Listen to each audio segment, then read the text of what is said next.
¿Cómo podríamos definir nosotros infertilidad masculina? ¿Vendría a ser la incapacidad de una pareja sexualmente activa? Nos referimos sexualmente activa cuando conviven, o sea, duermen en la misma cama. Ese es un prerequisito porque hay parejas que están casados y trabajan por diferentes sitios y se reúnen una vez al mes. Eso no es. Tiene que ser que convivan y duerman en la misma cama, que no utiliza métodos anticonceptivos para conseguir el embarazo en un año, ¿ya? El factor masculino es el único responsable en el 20% de los casos, o sea, cuando es factor solo masculino, y contribuye a la infertilidad de la pareja en el 50% de las veces. La prevalencia de infertilidad se calcula en una de cada 5 parejas en países desarrollados, o sea, es alta la proporción, ¿ya? Y una de cada 7 en países en vías de desarrollo, o sea, es más frecuente en países en vías de desarrollo. En el 30-40% de los pacientes con alteraciones del espermiograma o espermatograma, el examen físico y las pruebas del laboratorio no logran objetivar una causa específica de la infertilidad, clasificando a estos pacientes como portadores de una infertilidad masculina idiopática, ¿no? En medicina, cuando no sabemos algo, le ponemos el denominación de idiopática. Las diferentes técnicas de recuperación espermática que extraen gametos de diferentes regiones del sistema reproductor masculino han logrado que parejas con factor masculino severo, sin tratamiento específico, puedan lograr embarazos y descendencia. ¿Cuáles son los factores pronósticos en la infertilidad masculina? La duración de la infertilidad. Es diferente pues que sea primaria, o sea, que nunca ha podido fecundar, y otra es de que haya fecundado en alguna oportunidad y se comporta como una infertilidad secundaria.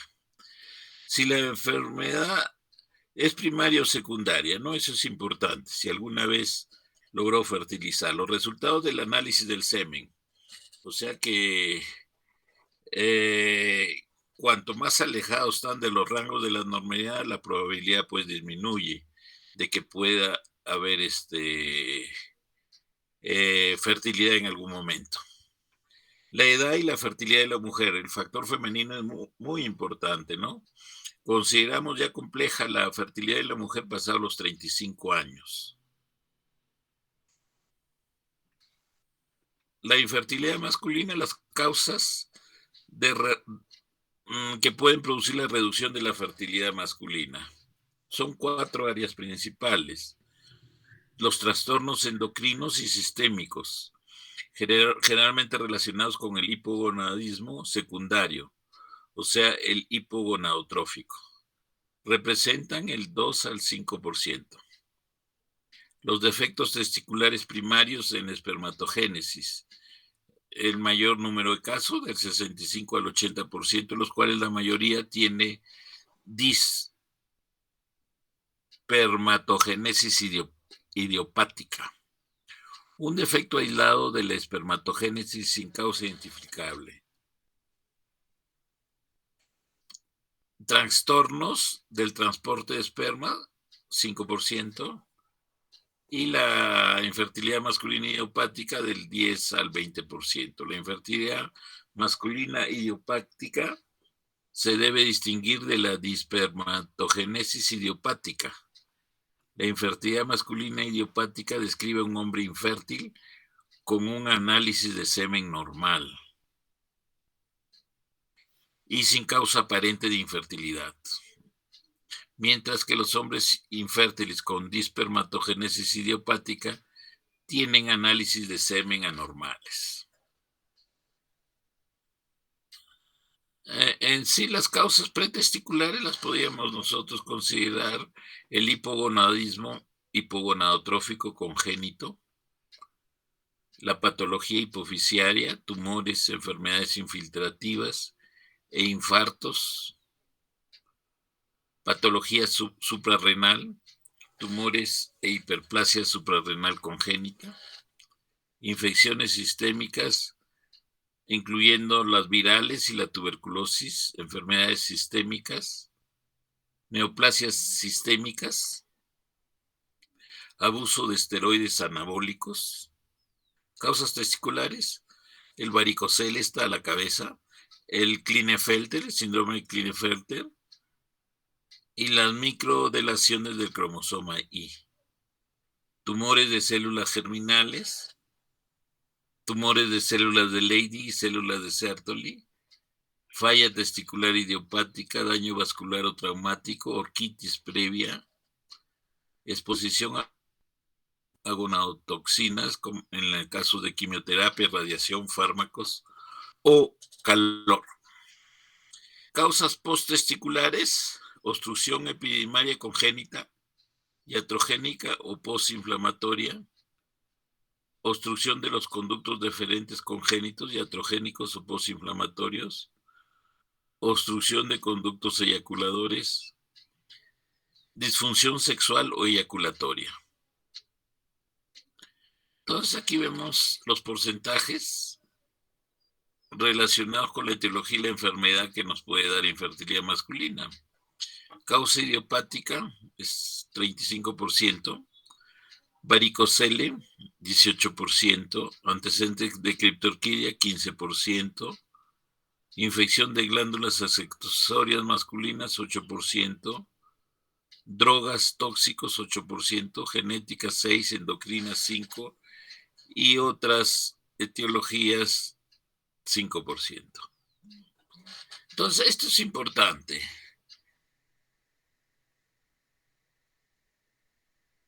Nosotros presentamos los valores del semen para poder nosotros considerar que es fértil. ¿Ya? Entonces, los valores actuales de referencia son los publicados por la OMS el 2010, derivados de un estudio poblacional internacional de hombres fértiles. Los valores anormales se definieron como lo que se encuentran bajo el percentil 5 y son los siguientes. El volumen seminal de 1.5 mililitros. Estos son los valores mínimos. ¿Ya? Concentración de espermatozoides, 15 millones por mililitro es lo mínimo. Número de espermatozoides, total de espermatozoides, tienen que ser mínimo 39 millones de espermatozoides por eyaculado. Por eyaculado. Morfología, formas normales deben ser 4% mínimo. La vitalidad, 58% deben estar vivos. Motilidad progresiva, 32%. Motilidad total, progresiva más no progresiva, 40%. El pH debe ser mayor de 7,2. Leucocitos menor de 1 millón por mililitro. Ya, esos son los valores de referencia. Entonces, valores menores de esos, entonces, son incompatibles, pues, con la fertilidad. Terminología importante. Oligospermia, cuando hay menos de 15 millones de espermatozoides por mililitro. Astenospermia, menor de 40% de espermatozoides móviles. Teratospermia, menos de 4% de formas normales. Muy a menudo, las tres patologías existen simultáneamente en forma del síndrome de oligoastenoteratospermia. Entonces, siempre nosotros tenemos para evaluar a un varón y considerarlo infértil, tenemos que hacerle una investigación hormonal.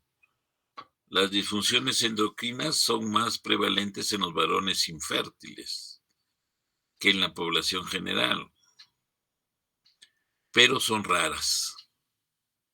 Se dosan FSH, folitropina, hormona luteinizante, LH y testosterona, si hay alteraciones en el semen.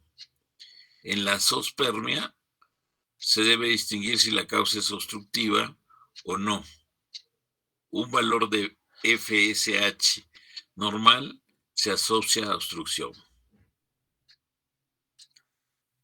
El hipogonadismo hipergonadotrófico. Entonces encontramos FSH y LH elevados. La alteración de la espermatogénesis asociada con niveles elevados de gonadotrofinas no se asocia a alteración endocrina generalmente. Es causado por alteraciones congénitas como el síndrome Klinefelter, la anorquia, la criptorquidia. Alteraciones adquiridas posteriores a una orquitis en la torsión testicular o presencia de un tumor testicular. El hipogonadismo hipogonadotrófico. Tenemos FSH y LH deficientes, bajos, niveles bajos. Los niveles bajos de gonadotrofinas por alteración de la hipófisis o del hipotálamo son raros y pueden ser causados por anomalías congénitas. Tenemos el hipogonadismo hipogonadotrópico idiopático, que es el síndrome de Kallmann. Las anomalías adquiridas tenemos la enfermedad hipofisiaria adquirida, tumor o enfermedad granulomatosa. Factores exógenos, fármacos, esteroides anabolizantes o la irradiación. Entonces, ¿cómo evaluamos nosotros, pues, a un varón infértil? El estudio microbiológico. Las infecciones genitales pueden inducir la producción de radicales libres de oxígeno espermatotóxicos. La gonorrea y la clamidia trachomatis pueden causar obstrucción del aparato genital. Entonces, esto en un momento nos obligó a utilizar antibióticos cuando nosotros veíamos que habían leucocitos aumentados a nivel del semen. Generalmente usábamos en forma empírica, usábamos antibióticos, básicamente la tetraciclina. Podía ser la doxiciclina o la minociclina por espacios de 3-4 semanas. Pero últimamente ya no aconsejan dar ese tratamiento. Ya lo hemos usado, probablemente con resultados inciertos, pero ahora no está indicado ya. Así encontremos nosotros leucocitos aumentados en el semen, tendríamos que hacer cultivo e identificar a la bacteria respectiva. La ecografía Doppler puede detectar un varicocele, tumor testicular o microcalcificaciones. Esto de las microcalcificaciones también ya está en duda. No hay una relación directa entre la presencia de microcalcificaciones testiculares con cáncer de testículo. La ecografía transrectal está indicada si el eyaculado es menor de 1.5 mililitros para descartar un problema obstructivo de los conductos eyaculadores. La biopsia testicular se utiliza en azoospermia o en la OAT extrema, la oligoastenoteratospermia extrema, en presencia de volumen testicular normal y niveles de FSH normales. Sirve para diferenciar la insuficiencia testicular de la obstrucción del aparato genital masculino. ¿Ya? Pruebas genéticas pueden incluir el cariotipo. Anomalías cromosómicas: se recomienda el cariotipo para hombres infértiles con concentraciones séricas elevadas de FSH y LH y una concentración de espermatozoides inferior a 10 millones por mililitro. El síndrome de Klinefelter es la anomalía cromosómica sexual más común. Su fórmula es 47XXI. Una de cada 500, 600 hombres en la población general presentan esta genotipia. Y en azoospermias no obstructivos puede tener una frecuencia de 1 en 7 hombres.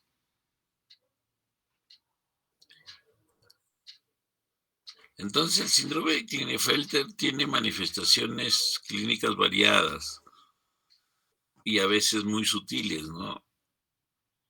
¿Qué características puede tener un recién nacido en la infancia? Pueden presentar criptorquidia bilateral,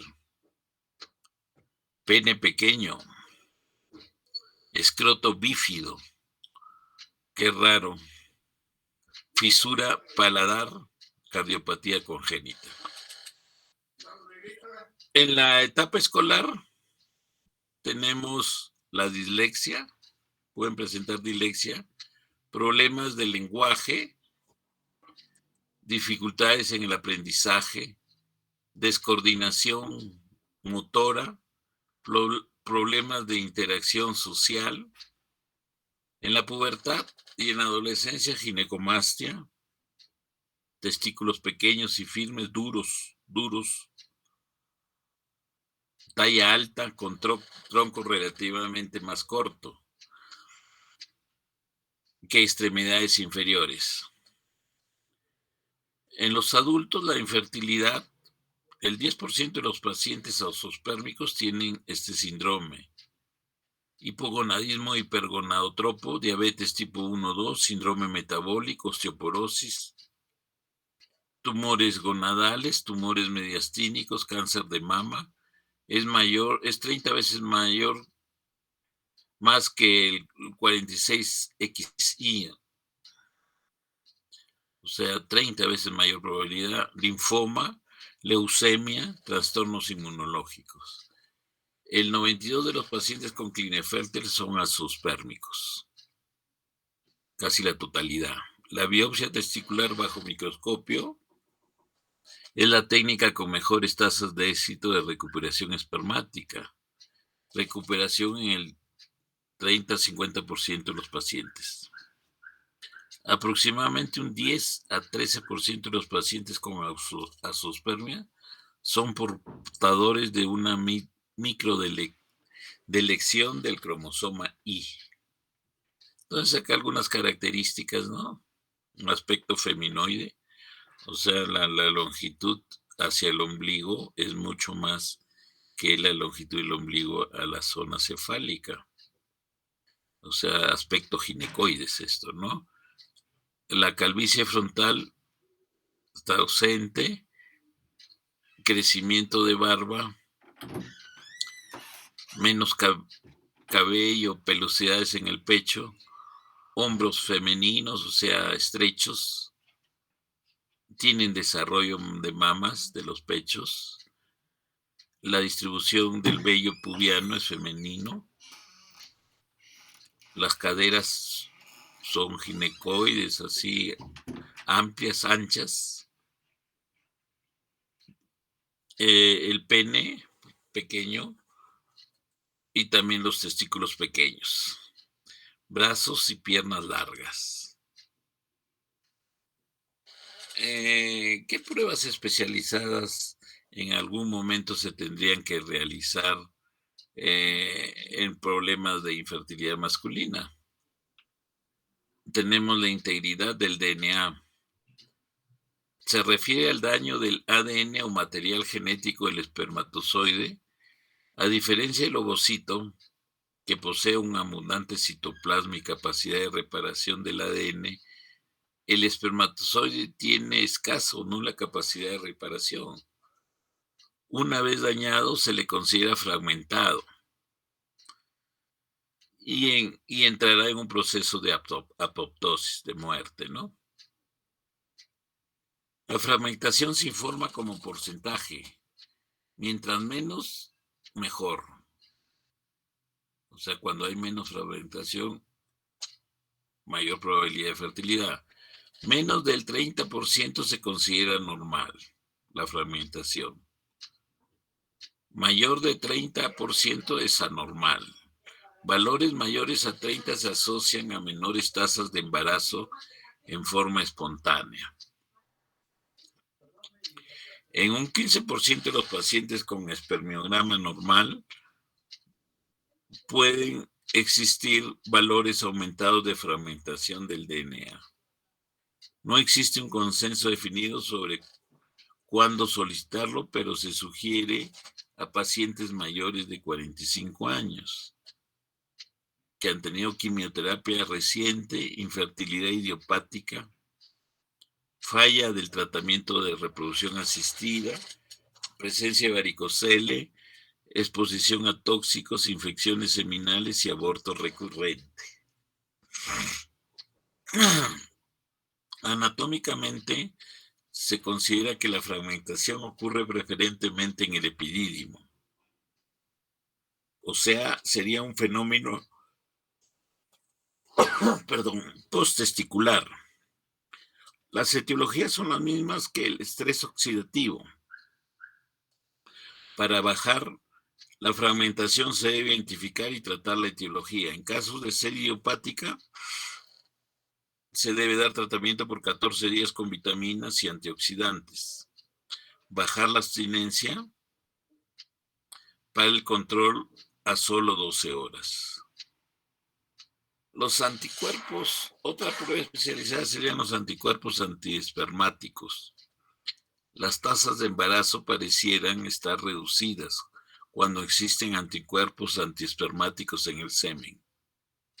Los factores de riesgo para presentar estos anticuerpos son obstrucción ductal, infecciones genitales, trauma testicular, cirugías del testículo epidídimo y antecedentes de vasectomía.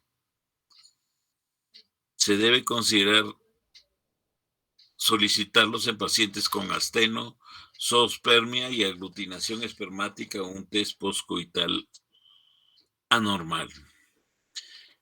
El test postcoital, ¿qué vendría a ser? Es la examinación microscópica del muco cervical, realizado antes de la ovulación, unas horas después de la relación sexual. Va a determinar si los espermatozoides alcanzan y penetran la barrera del muco cervical. Puede ser útil en casos de semen hiperviscoso, infertilidad no explicada, concentración espermática normal en eyaculados de alto o bajo volumen y en casos de anatomía peniana normal. Hay otras pruebas como las pruebas de función espermática, la prueba de penetración espermática, que evalúan la capacidad de la adhesión y penetración de los espermatozoides en el ovocito. Son pruebas mucho más sofisticadas, ¿no? En cuanto a la infertilidad masculina, pues ya habíamos mencionado algo. Entonces tenemos que la distribución de las causas femeninas y masculinas de la infertilidad no está bien definida actualmente. En un estudio multicéntrico de la OMS de 1982 al 85, el 20% de los casos se atribuyeron a factores masculinos, el 38% a factores femeninos, 27% a ambos y el 15% a ninguno. Este 15% representa pues el porcentaje de parejas infértiles que hay casi en todas las poblaciones. Anatomofisiología. El eje hipotálamo-hipófiso gonadal es el encargado de regulación del mecanismo reproductor. Participa en la regulación del género fenotípico durante la embriogénesis. Es el responsable del desarrollo puberal sexual. Los testículos desempeñan funciones endocrinas y exocrinas mediante la producción de testosterona y la formación de espermatozoides. ¿Cómo evaluamos a nosotros a un paciente que nos consulta por problema de infertilidad masculina? Tenemos lo primero, hay 3 componentes que son básicos, les llamamos esenciales. La historia,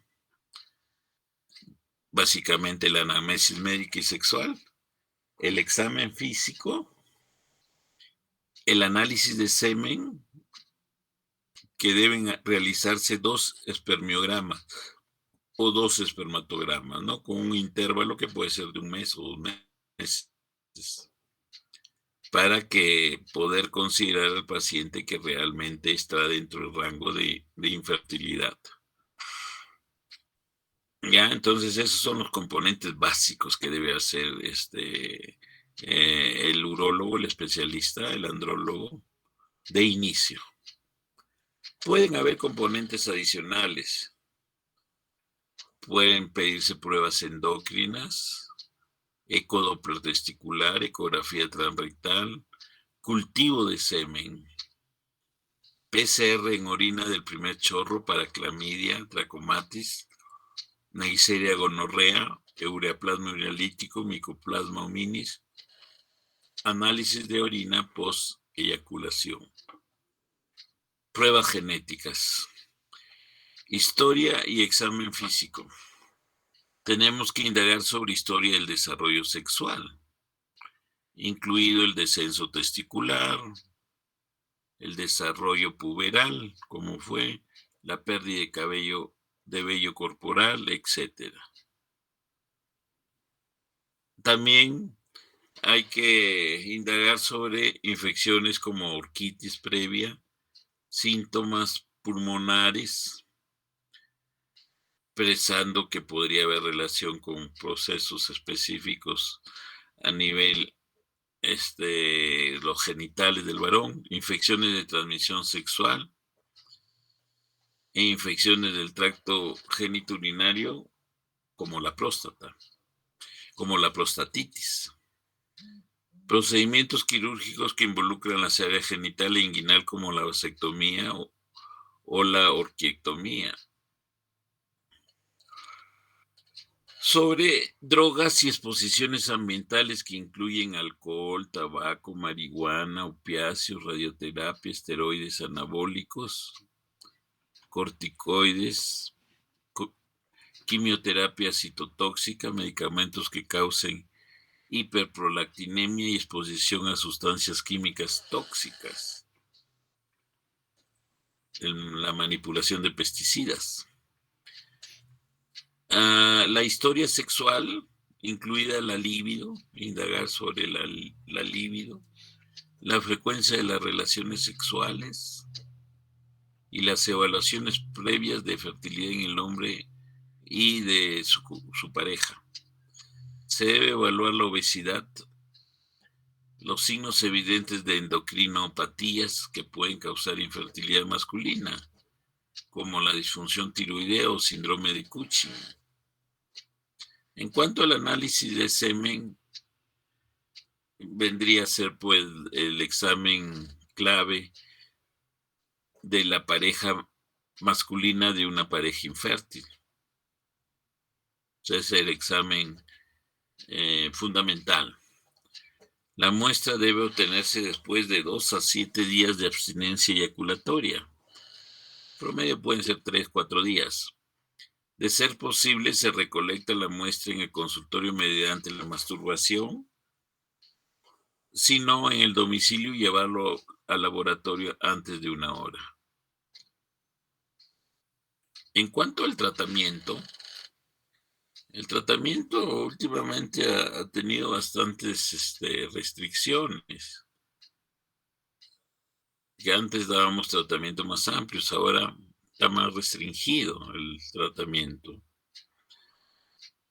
Por decir, el tratamiento de la leucospermia Se debe evitar el uso de antibióticos, es lo que habíamos dicho antes. Antes usábamos antibióticos. Si hay leucospermia,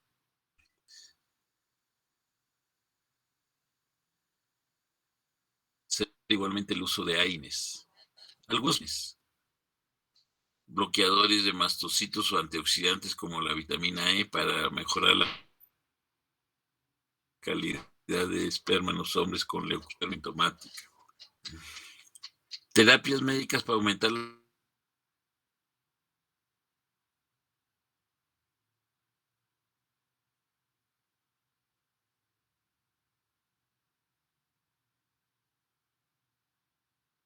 de gonadotrofinas, ya de la aromatasa o terapia con gonadotrofinas para la dispermatogénesis idiopática o la infertilidad masculina idiopática. Cambios en el estilo de vida. Se sugiere prácticas del estilo de vida saludables para hombres infértiles. Hay poca evidencia que los cambios en el estilo de vida mejoren la fertilidad. Existe evidencia inferencial de que evitar el tabaco, la marihuana, el alcohol y la obesidad pueden ser útiles para optimizar la espermatogénesis.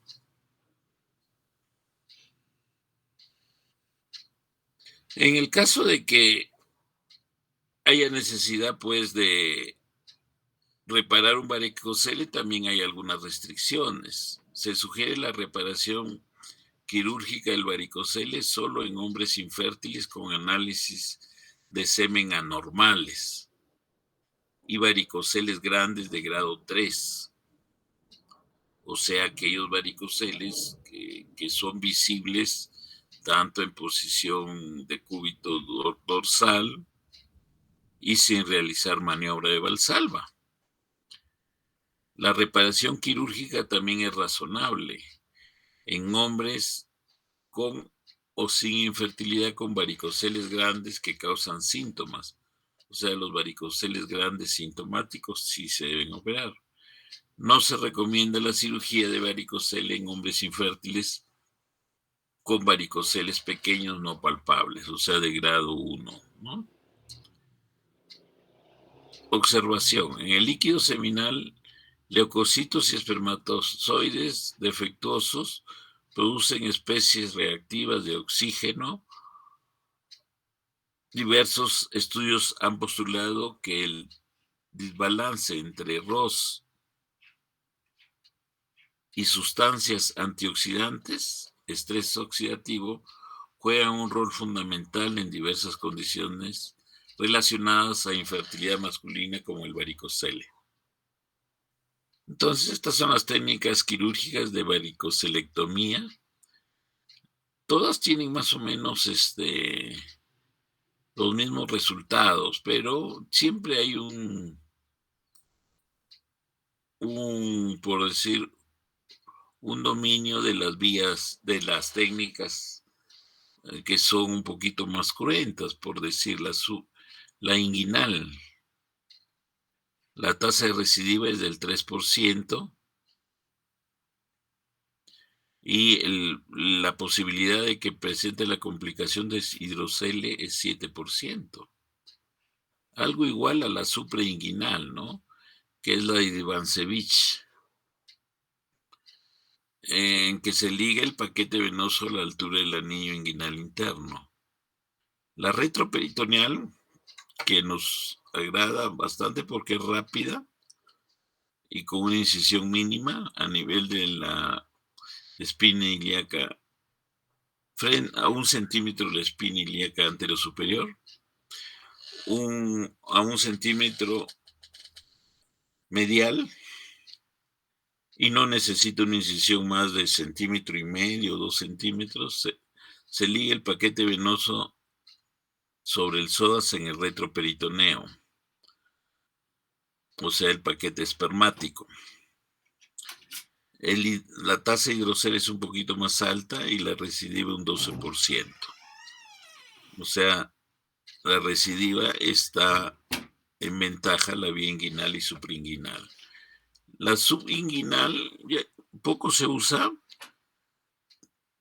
y debe usarse con microcirugía, ¿no? Con microscopio, en que las tasas sí son mucho mejores, ¿no? La tasa hidrocele con vía microscópica es de 0,5% y la recidiva es del 1%. O sea, esas son las técnicas que están dando mejores resultados. Y la laparoscópica también tiene buenos resultados en cuanto a, a la tasa de recidiva es baja, 4%, y de hidrocele un 3%. Acá hay algunos valores, dosificaciones hormonales. Tenemos, por ejemplo, que en la espermatogénesis normal, o sea, en un estudio seminal normal, encontramos FSH normal, LH normal, la testosterona está normal, por supuesto, y la prolactina está normal. En el hipogonadismo hipogonadotrófico, el FSH y el LH están bajos, la testosterona está bajo y la prolactina está normal. En el hipogonadismo hipergonadotropo, falla testicular, o sea, cuando hay falla testicular, tenemos FSH alta, LH alta, la testosterona puede estar normal o baja y la prolactina es normal. Cuando hay un tumor pituitario, FSH está normal o baja, LH normal o baja, testosterona baja y la prolactina alta. Muy bien, entonces esos son los valores que hay que tratar de recordar.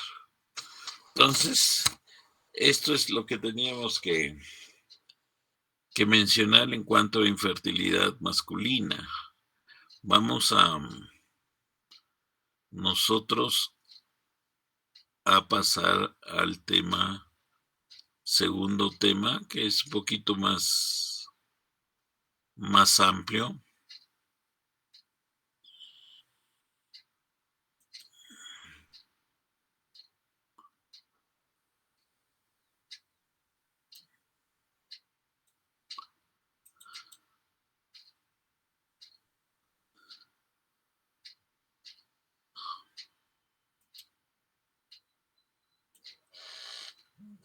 Tenemos el tema de disfunción eréctil.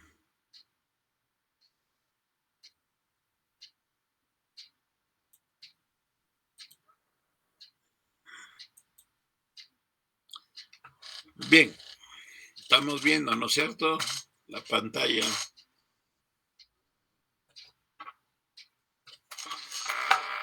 Sí, doctor. Bien, entonces este tema, pues, es de consulta más frecuente, mucho más frecuente. La consulta por infertilidad masculina, por decir, ¿no? Para hacer un estudio comparativo, se puede presentar 1 o 2 mensual en la consulta externa de un servicio del MINSA de urología, como puede ser el hospital regional, hospital. En cambio, la disfunción eréctil ha aumentado, ¿no? Puede ser al mes, pues pueden haber más de, yo diría, más de 8 o 10 consultas. O sea, por turno, por turno de consulta externa urológica, de 16 pacientes puede haber de repente 1 o 2. O sea, es mucho más frecuente la consulta de disfunción eréctil.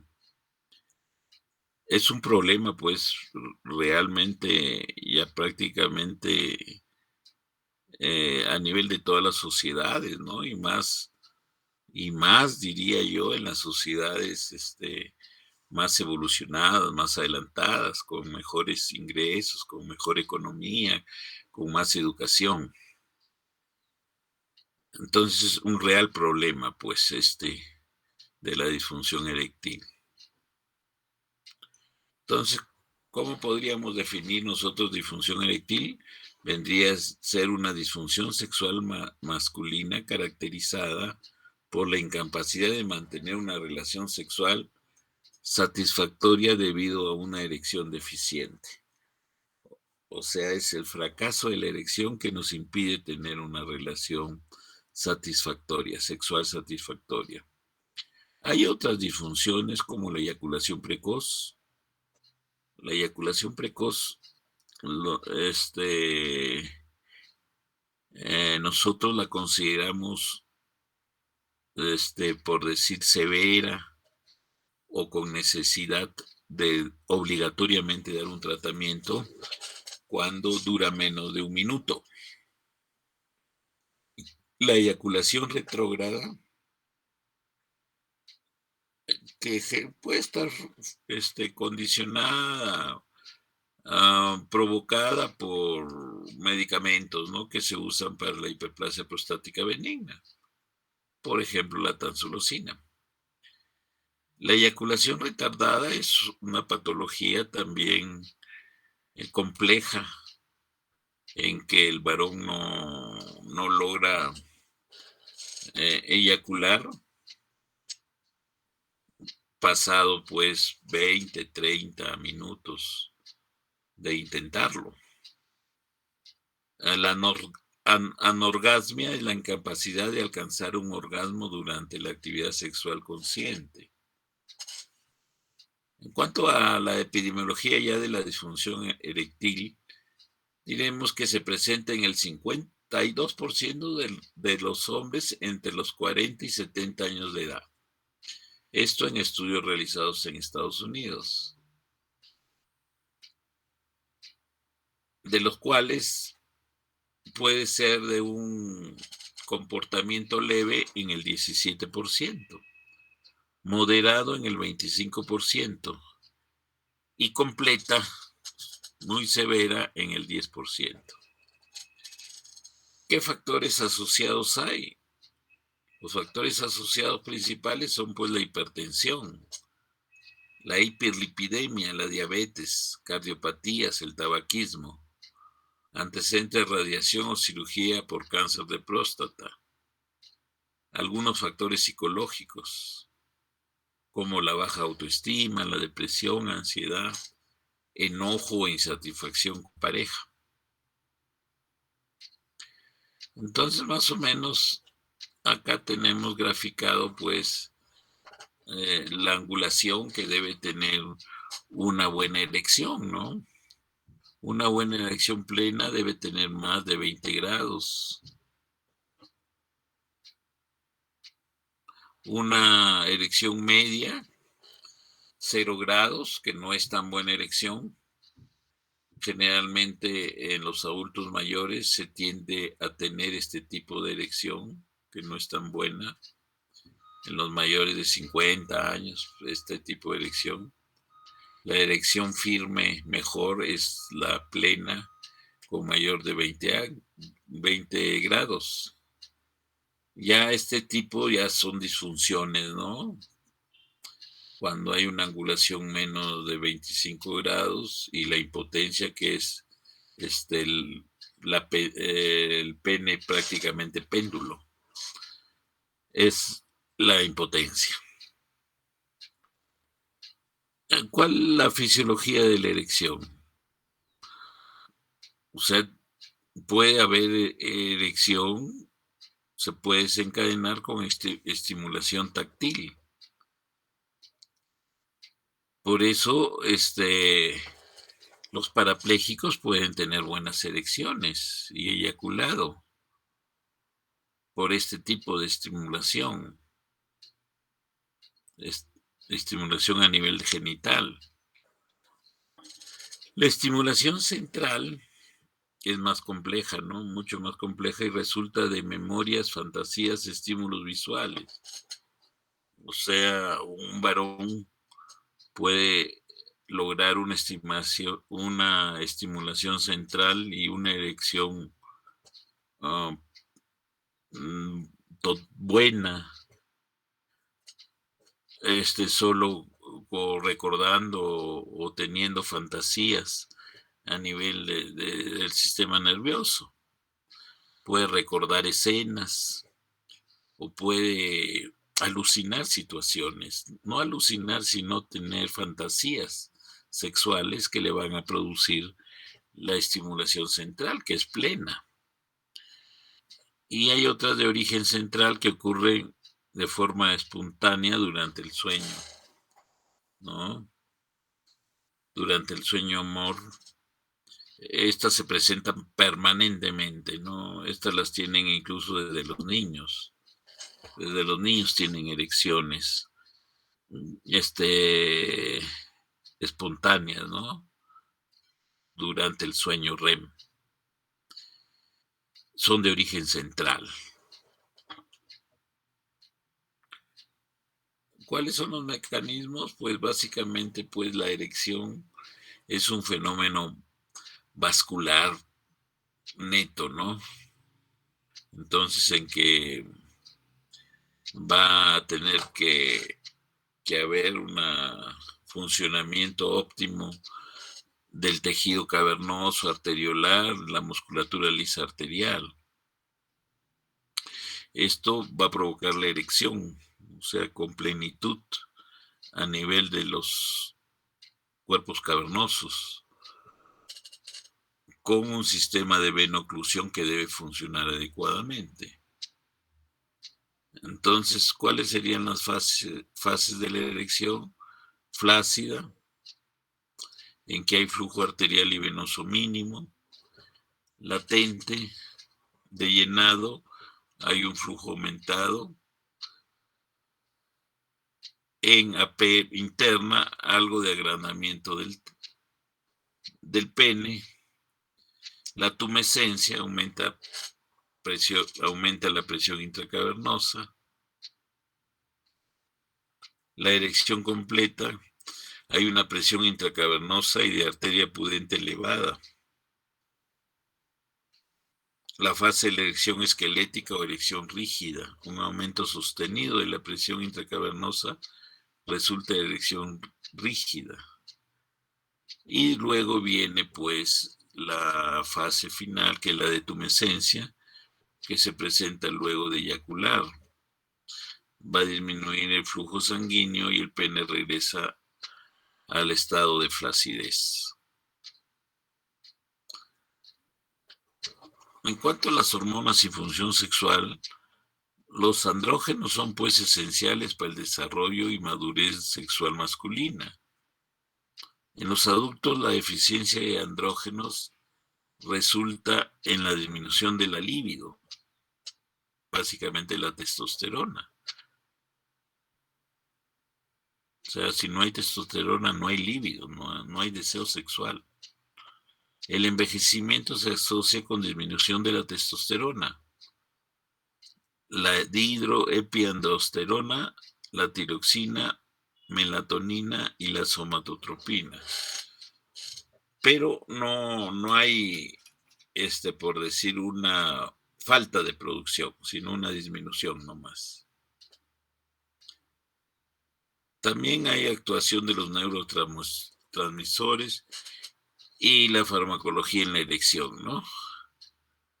Neuroefectores adrenérgicos, colinérgicos y los noradrenérgicos colinérgicos. Tenemos los nervios adrenérgicos median la erección del pene, los adrenérgicos. La noradrenalina controla la flacidez y detumescencia. Los nervios colinérgicos, relajación del músculo liso y erección por inhibición de nervios adrenérgicos. Y liberación de óxido nítrico del endotelio por la acetilcolina. En cuanto a la clasificación de la disfunción eréctil, según la Sociedad Internacional de Medicina Sexual y una sociedad también internacional de impotencia, tenemos las psicógenas, primer grupo son las psicógenas de tipo generalizado y tipo situacional. El tipo situacional está relacionado con la pareja, relacionado con el desempeño y trastorno psicológico dado por la depresión, ¿no? La depresión es un estado relacionado siempre, siempre, siempre con problema de función eréctil. Las causas orgánicas tenemos neurogénicas, hormonales, arteriales, cavernosas, inducidas por fármacos. Y tercer grupo, las orgánicas y psicógenas. Estas orgánicas y psicógenas vendrían a ser el tipo más común. O sea, son las mixtas, por decir, ¿no? Los trastornos psicológicos van a influir en la capacidad eréctil de un varón, ¿no es cierto? El comportamiento sexual y la erección peniana son controlados por el hipotálamo, la corteza cerebral y el sistema límbico. Los posibles mecanismos propuestos son desequilibrio de neurotransmisores centrales, exceso de inhibición del centro de la erección medular por parte del tallo encefálico, inadecuada liberación de óxido nítrico y exceso de actividad simpática. Los trastornos neurogénicos, 20% de la disfunción eréctil es de origen neurogénico, que se debe a patologías periféricas, patologías a nivel del nervio cavernoso y pudendo o a nivel central. Trastornos hormonales, el hipogonadismo, tumores hipotalámicos o hipofisiarios, tratamientos que se puede dar con estrógenos o antiandrógenos, en el caso por decir, de la hiperplasia prostática benigna y el cáncer de próstata. Se usan a veces antiandrógenos que pueden ser realizadas en problemas de neoplasia, cáncer metastásico de próstata. Causa disfunción eréctil, la hiperprolactinemia, el síndrome de Cushing, enfermedad de Addison, el hipertiroidismo, el hipotiroidismo, secreción reducida de testosterona y prolactina elevada. Trastornos arteriales relacionados con disfunción eréctil, claro, pueden ser congénitos, postraumáticos usada. La disfunción eréctil aparece 2 años que la enfermedad coronaria. O sea, se antecede a lo que podría ser un infarto, por decir, o problemas de angina de pecho. 2 años antes en promedio puede ser que ya ese varón ya no tiene erecciones. Factores de riesgo relacionados con insuficiencia arterial son la hipertensión arterial, la hiperlipidemia, la diabetes, el síndrome metabólico, el ciclismo de distancias largas, la incapacidad física, tabaquismo y el consumo de alcohol. La arteriopatía puede ser extrapeniana o intrapeniana, como en el envejecimiento, la arteriosclerosis, como en la diabetes. Los trastornos cavernosos, referidos a la disfunción veno-oclusiva cavernosa. Ejemplos, cambios degenerativos, traumas. La inducción eréctil inducida por fármacos, tenemos los antipsicóticos, los antidepresivos, los antihipertensivos, los diuréticos tiazidos, la espironolactona, que aparte de disminuir la libido va a producir ginecomastia. Los opiáceos, los antirretrovirales y la cimetidina. Antiandrógenos como la finasteride. Un 5% de los que consumen finasteride pueden hacer problemas de infusión eréctil. Estrógenos, el ketoconazol, el acetato de ciproterona, la bicalutamida, agonistas de la luliverina. Estos se usan más para cáncer de próstata como antiandrógeno, ¿no? El envejecimiento y enfermedad sistémica. El periodo latente entre la estimulación sexual y la erección aumenta con el envejecimiento. Las erecciones en el envejecimiento son menos turgentes. La eyaculación pierde fuerza.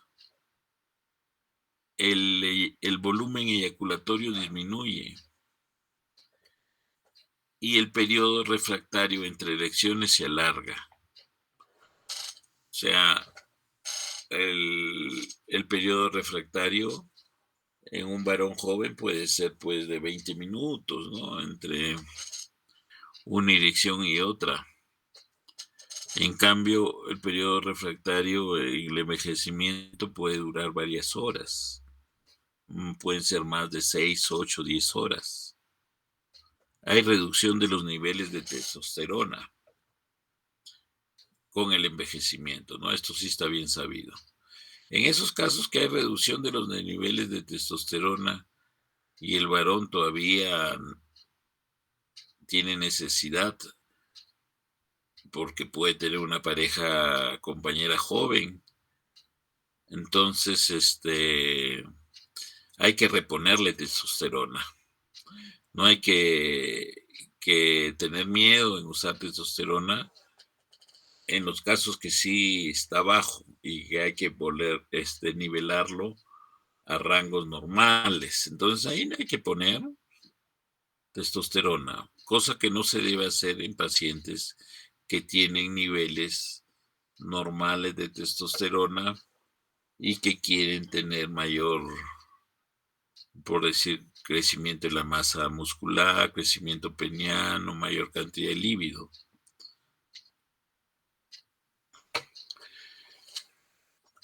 Diagnóstico y tratamiento.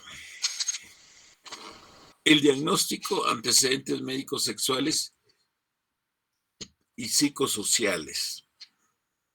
Exploración física, hay que hacerle un examen físico y análisis del laboratorio. Tenemos que evaluar el sistema genitourinario, el endocrino, neurológico y vascular. Hay que hacer medición de la presión arterial, del ritmo cardíaco y, si se justifica, hacer el examen digital rectal. Los exámenes de laboratorio incluyen glicemia en ayunas obligatorio, todo el perfil lipídico, colesterol, triglicéridos y la testosterona. La total, y puede ser la libre en el caso que amerite, ¿no? Pues se puede pedir. Hay un cuestionario de validación internacional, índice de la función eréctil, donde se evalúan 15 elementos y también hay una versión reducida de 5. Entonces nosotros vamos a tener este score y la gravedad de la disfunción eréctil se clasifica en 5 categorías según este cuestionario de validación. Grave, puntuación 5-7, moderada, puntuación 8-11, leve a moderada de 12 a 16, leve de 17 a 21 y sin presencia de disfunción eréctil con un puntaje de 22 a 25. Hay algunas pruebas avanzadas para determinar si hay o no disfunción eréctil. Tenemos la prueba de la función vascular peniana.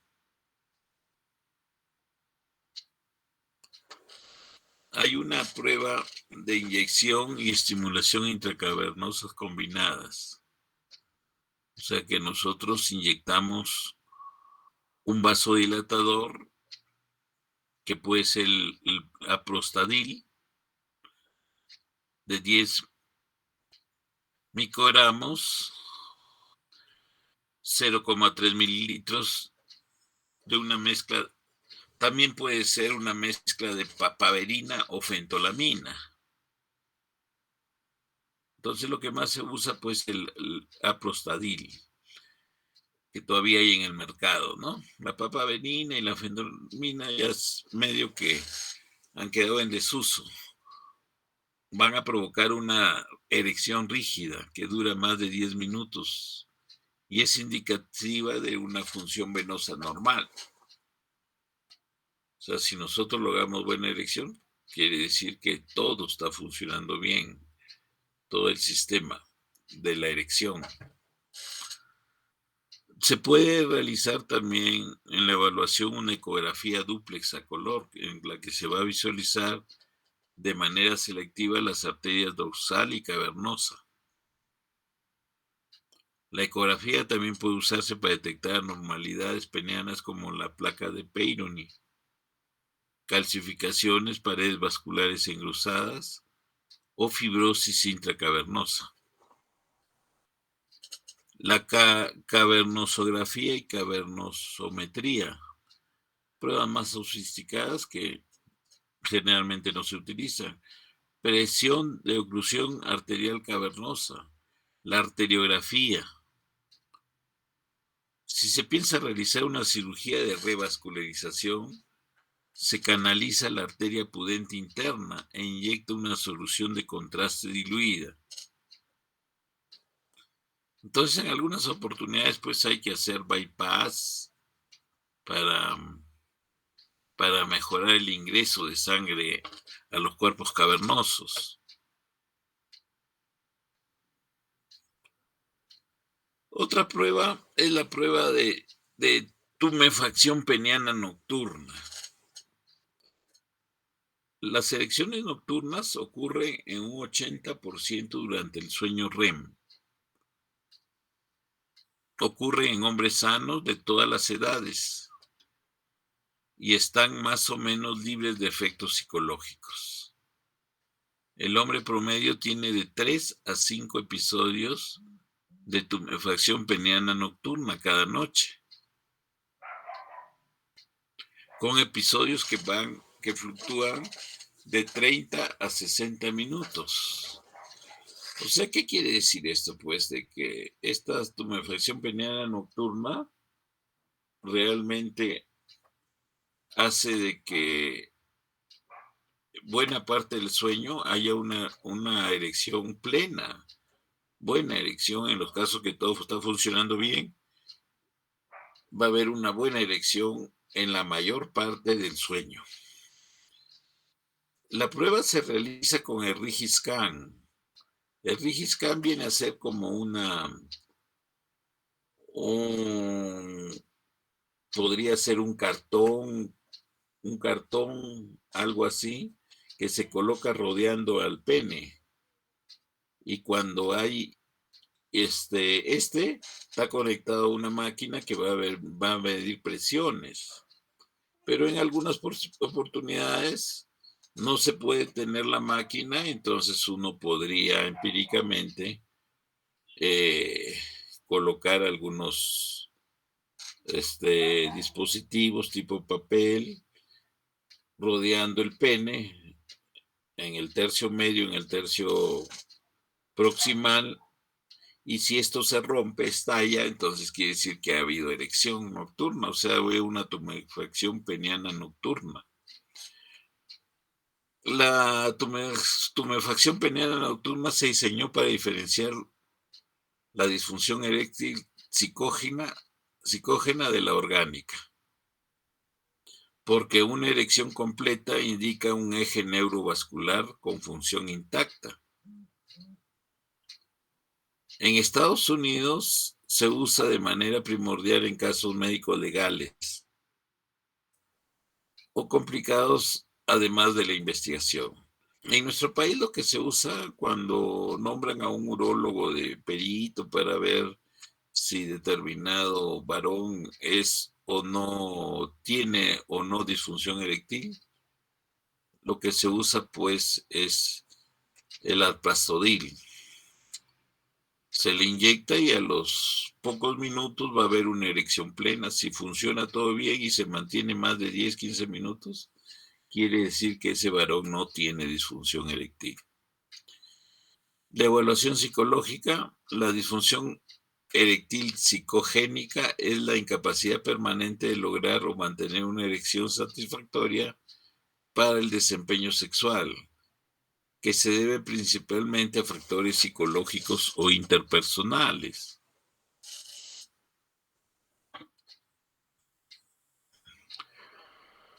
Hay otras pruebas más.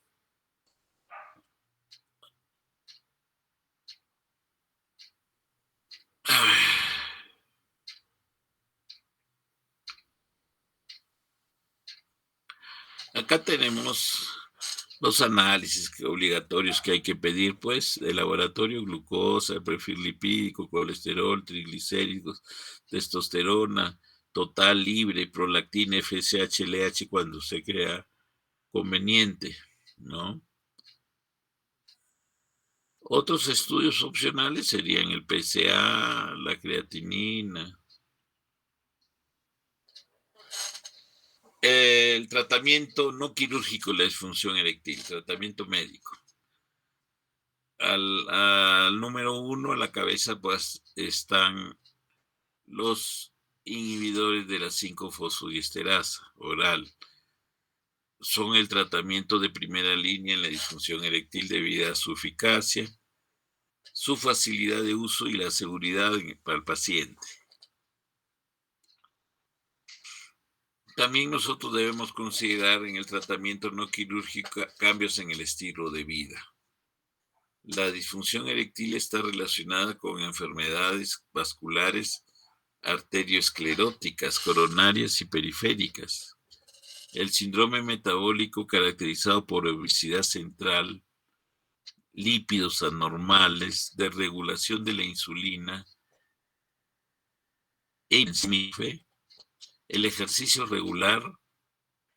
Se debe indicar el ejercicio regular, una dieta sana, abandono del tabaquismo, uso limitado del alcohol, y esto puede producir una disminución del riesgo o mejorar la disfunción ya presentes, subyacentes. Se debe perder 10% del peso corporal, idealmente, ¿no? Cambios de medicamentos. En alguna oportunidad que se sospeche que el medicamento está causando el problema de disfunción eréctil, hay que hacer cambios de medicamentos.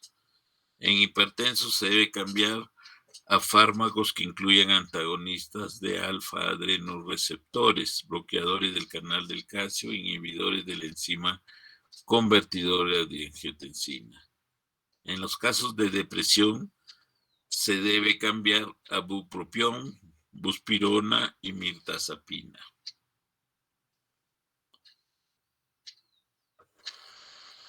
La hormonoterapia.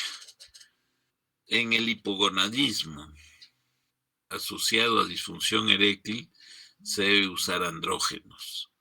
Si no hay respuesta a los inhibidores de la 5-fosfodiesterasa, entonces hay que usar testosterona. Se tiene al ciprionato o enantato de testosterona. Viene inyección intramuscular de 250 miligramos cada 2 semanas.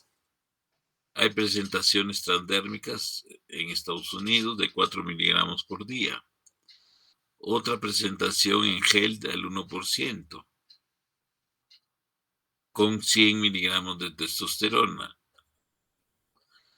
Y se aplica a nivel de los hombros y del abdomen en forma diaria. ¿Cuáles son los efectos adversos del reemplazo de testosterona? Eritrocitosis, producen apnea del sueño, no inducen al cáncer de próstata en hombres con próstatas normales.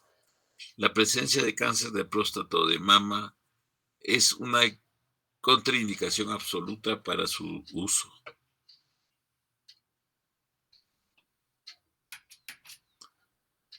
Entonces, el tratamiento farmacológico oral habíamos mencionado antes, los inhibidores de la 5-fosfodiesterasa, que es el tratamiento de primera línea en la disfunción eréctil. Está a la cabeza el sildenafilo, el vardanafilo, el tadalafilo, el avanafil.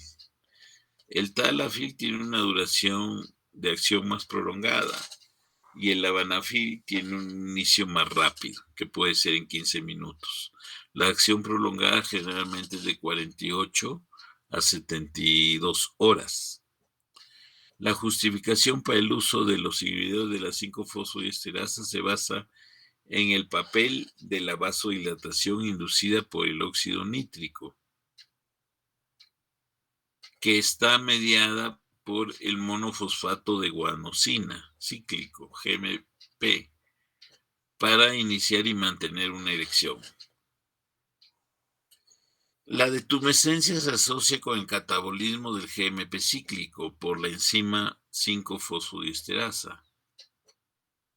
Los inhibidores de la 5-fosfodiesterasa van a actuar aumentando los niveles del GMP cíclico intracavernoso mediante la inhibición competitiva de la enzima 5-fosfodiesterasa, lo que da como resultado que aumenta tanto el número como la duración de las erecciones en hombres con disfunción eréctil.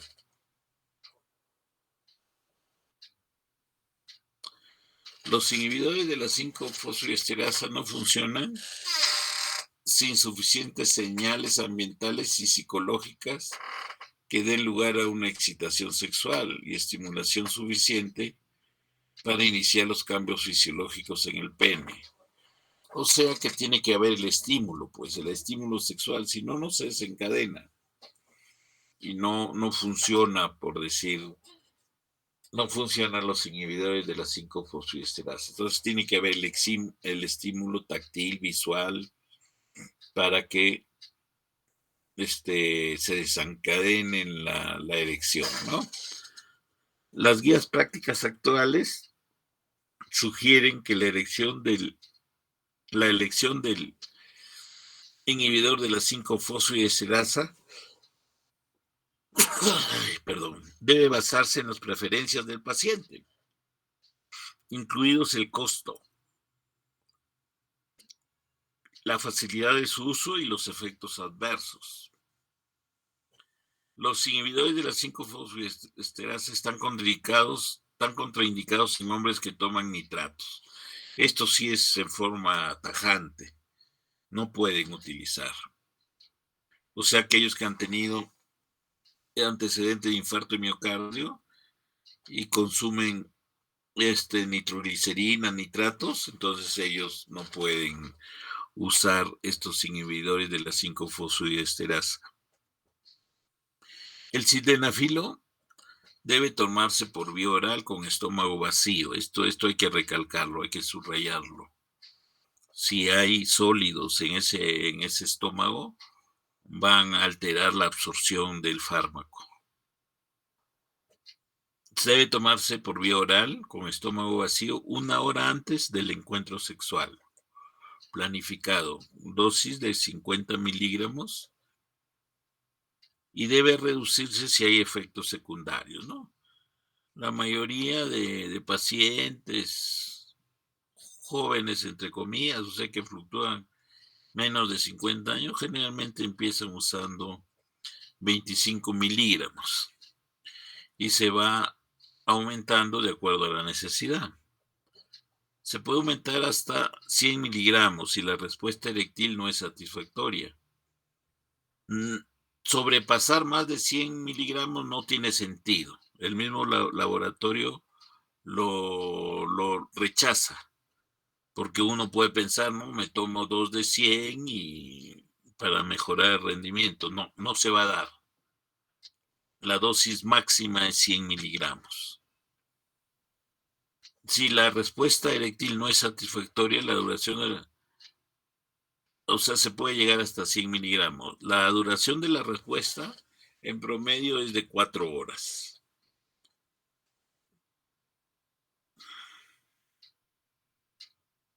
El vardenafil, su eficacia es similar al sildenafilo, dura 4 horas. La dosis es de 10 a 20 miligramos. El tadalafil es igual que efectivo que el sildenafil, pero tiene una duración de acción más larga. La dosis inicial con que se debe iniciar es de 10 miligramos.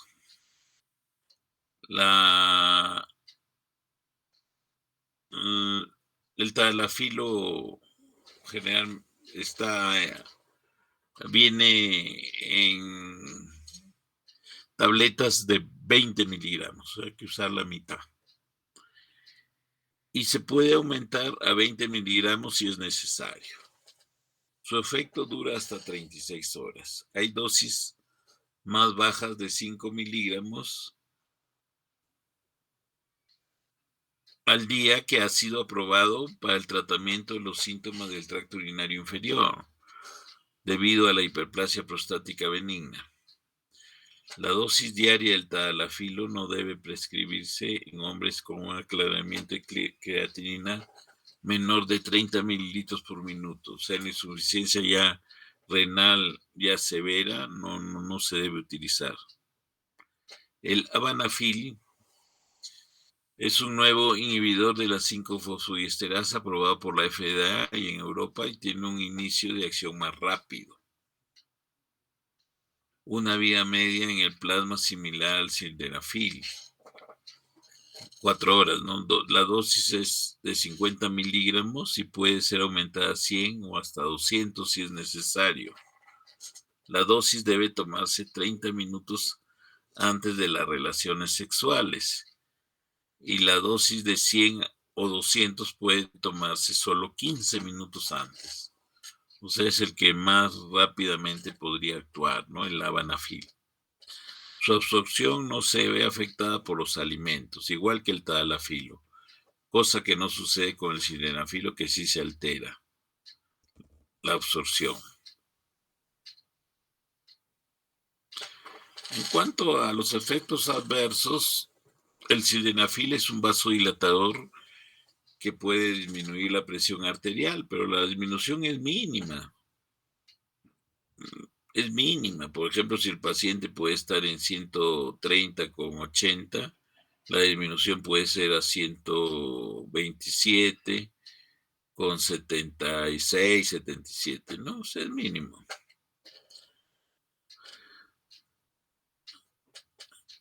Bien. Y puede interactuar con los nitratos, por eso no se debe usar en aquellos que consumen nitratos. Los eventos adversos comunes y de menor intensidad son sofocos, sensación de caloría, de calor, cefaleas son frecuentes y dispepsia en 12, 11 y 5% respectivamente. Se describe congestión nasal, es un síntoma bastante frecuente. Puede bordear más del 15, 20%. Da lo que se llama rinitis, entre comillas, ¿no? Se puede ocasionar también una visión azul. El inhibidor de la 5-fosfodiesterasa reacciona en forma cruzada con el inhibidor de la 6-fosfodiesterasa, que está presente en la retina y desempeña un papel en la visión del color. Se presenta en 3% de los casos. La visión azul no se ha informado en vardenafil, tadalafil, ni tampoco en el avanafil. O sea, es una exclusividad del sildenafilo. Se han reportado casos de pérdida de la audición temporal. pueden aumentar el riesgo de presentar melanoma maligno. Para los inhibidores de la 5-fosfodiesterasa pueden promover la síntesis de melanina in vitro. En cuanto a las terapias de segunda línea, pues se tienen los medicamentos autoinyectables como el alprostadil intracavernoso. O sea, vienen con jeringa precargada de 20 microgramos que hay que inyectarla pues en el cuerpo cavernoso. Es la prostaglandina E. Muy buenos resultados. El inconveniente es de que los pacientes hay veces no desean ellos aplicarse la ampolla precargada y en algunas oportunidades van a la consulta externa. ¿Y qué va a suceder en la consulta externa? Se les hace la inyección intracavernosa y el paciente en pocos minutos sale pues con una erección plena que tiene que ocultar ante los que esperan la consulta y tiene que ser ágil en ir a su encuentro sexual. ¿Por qué? Porque la duración promedio es cercana a 1 hora. Bien, también hay otras terapias intrauretrales, medicamentos intrauretrales que no tenemos en nuestro medio, y los dispositivos al vacío, que es el vacuum, que es un sistema simple de aspiración que da presión negativa y elonga el pene, y posteriormente hay que ligar en la base del pene con unas cintillas especiales y empezar la actividad sexual. Después hay que hacer el desligamiento y ya viene nuevamente la flacidez, ¿no? O sea, en algunos, increíblemente, en algunos varones pueden aceptar este tipo de dispositivos del vacío. O sea que no está, a pesar de que es por decir, un dispositivo súper antiguo y bien simple, es de los más baratos, pues no cuesta más de $400 este dispositivo.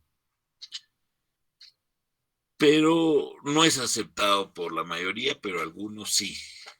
Algunos les va bien con este vacuum, este dispositivo al vacío, ¿no?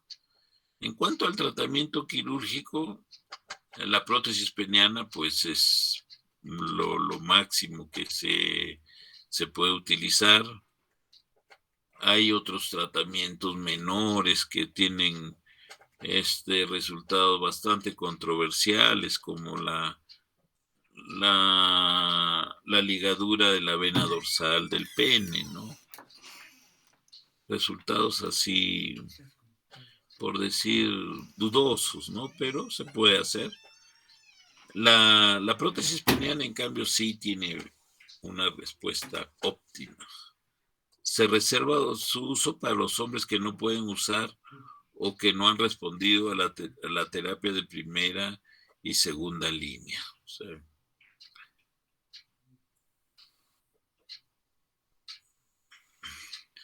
entonces, este es la disfunción eréctil, el tratamiento farmacológico oral y la inyección intracavernosa, ¿no? Que, como le digo, se usan fármacos vasoactivos y es más o menos, da buena respuesta, pero la incomodidad de que hay que estar aplicando la inyección en los cuerpos cavernosos. Hay una rápida aparición de acción, pocas complicaciones e interacciones medicamentosas. En el tratamiento de primera elección, cuando el tratamiento oral ha fallado. O sea, se puede acceder a la inyección intracavernosa. Los fármacos utilizados son papaverina, que fue el primero que se utilizó, el alprostadil, que es el que está todavía en el mercado, ¿no? Como Caberjet de 20 microgramos. y otras combinaciones como la papaverina, la fentolamina, o también combinaciones entre la fentolamina y el alpastadil. Entonces, agentes que inducen y inhiben la erección del pene. Tenemos acá, miren, los inductores, está la cabeza de la papaverina. Desde el siglo pasado se usa esto, ¿no?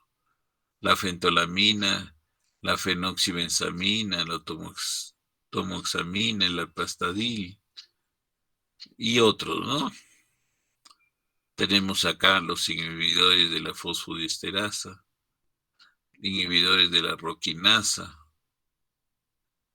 agonistas de los receptores de la dopamina.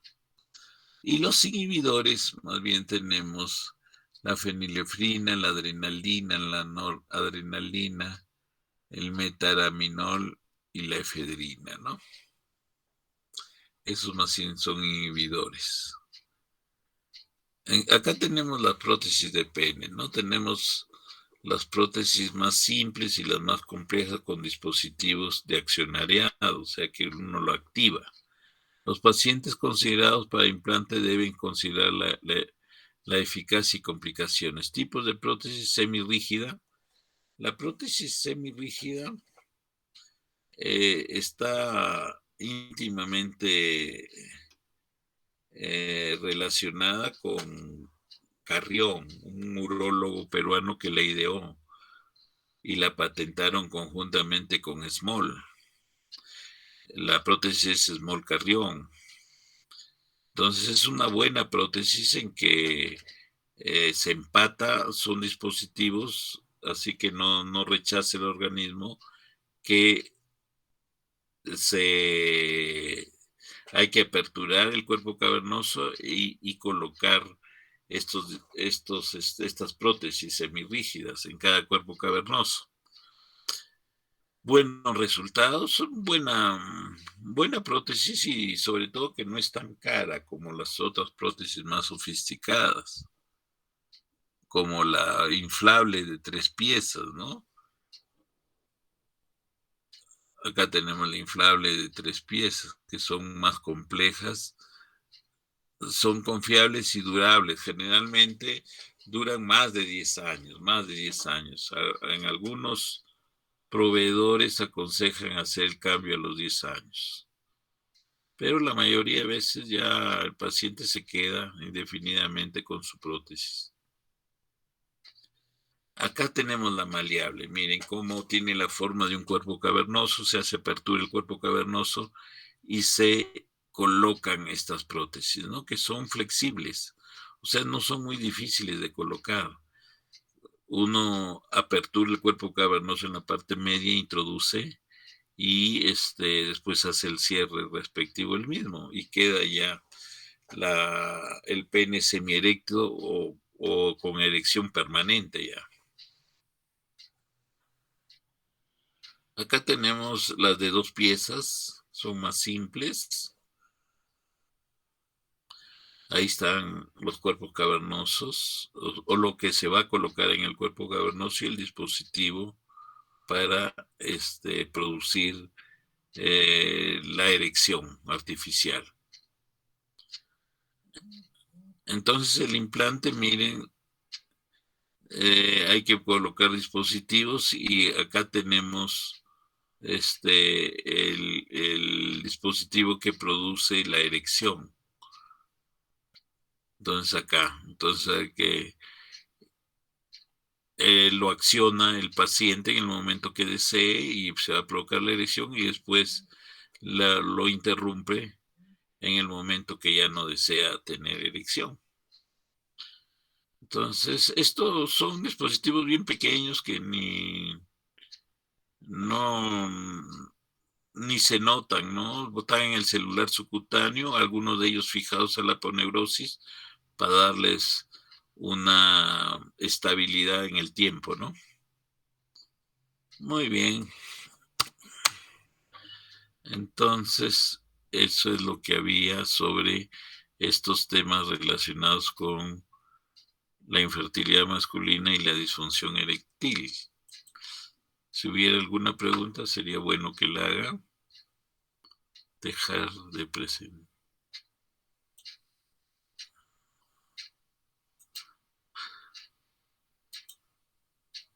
Bien, entonces hasta este tema que hemos desarrollado, disfunción eréctil, va a venir el examen. El examen son 10 preguntas. Antes, un tiempo hicimos 20, pero era demasiado tedioso corregir 20. Entonces hacemos una pregunta por por tema. Son 10 temas, entonces va a haber 10 preguntas. Se puede sacrificar. Si sacrificamos, uno va a ir 2 preguntas sobre problemas de próstata, hiperplasia prostática benigna. En el supuesto lo creamos conveniente, o si no, clásicamente se hace uno por tema, pero pueden haber 2 de hiperplasia hiperplasia benigna y próstata a desmedros de 0 preguntas de algún tema que nosotros creemos conveniente. ¿Ya? Entonces, es para desarrollar. Se les va a dar 45 minutos, porque la vez pasada dimos 50, pero nos parecía demasiado. En el peor de los casos va a ser 50, ¿ya? Entre 45 y 50, veamos cómo vamos a redactar en grado de complejidad el examen, ¿ya?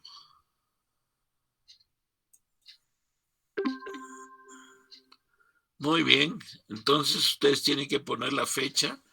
Puede ser fin de semana, puede ser el lunes próximo, ustedes vean. Pero avíseme con anticipación, por lo menos 72 horas de anticipación, ¿ya? Ok, doctor. Doctor, una consulta. ¿Aproximadamente cuánto tiempo nos toma el examen? O sea, para 50 prever minutos va a eso y ser, pues... ya, para que sea como todos los semestres anteriores, 50 minutos va a ser. 10 preguntas, ¿ya? Ya, doctor. Gracias. Las Entonces lo respuestas, termino de confirmar y le envío. las respuestas me las van a mandar a mi correo institucional, con su correo institucional, no me lo manden de cualquier correo, ¿ya? Porque hay Ya, problemas doctor. después. Ya, mándenlo a mi